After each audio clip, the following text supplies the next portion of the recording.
కొన్నిసార్లు better decision ఏంటంటే, decision తీసుకోకపోవడమే better. చాలా మంది అనుకుంటారు ఇన్వెస్టింగ్ చేసేటప్పుడు మార్కెట్ లో యాక్టివ్ గా ఉండాలి, బై చేయాలి, సెల్ చేయాలి, స్విచ్ అవ్వాలి. బికాస్ మార్కెట్ మూవ్ అవుతుంది, కొత్త న్యూస్ వస్తుంది.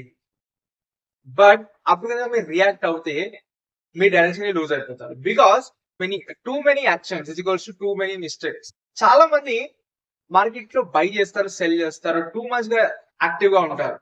అలా చేయడం వల్ల డైరెక్షన్ లూజ్ అయిపోయి ఫినాన్షియల్ స్టెబిలిటీ పోతుంది.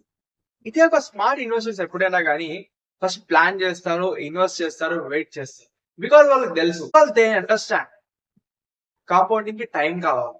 నో ప్యానిక్ లో సెల్లింగ్ చేయరు, ఫ్రీక్వెంట్ గా చేంజెస్ చేయరు. Just invest and stay. ఎప్పటికైనా సరే మార్కెట్ లో చేంజెస్ వస్తే just stay calm. Because smart investors ఎప్పుడైనా డిసిప్లిన్ గా ఉంటారు, ఓవర్ యాక్టింగ్ చేయరు. అండ్ ఎవరైతే ఓవర్ గా యాక్టివ్ గా ఉంటారో వాళ్ళకి వీడియోస్ షేర్ చేయండి. And understand before you invest, just transfer.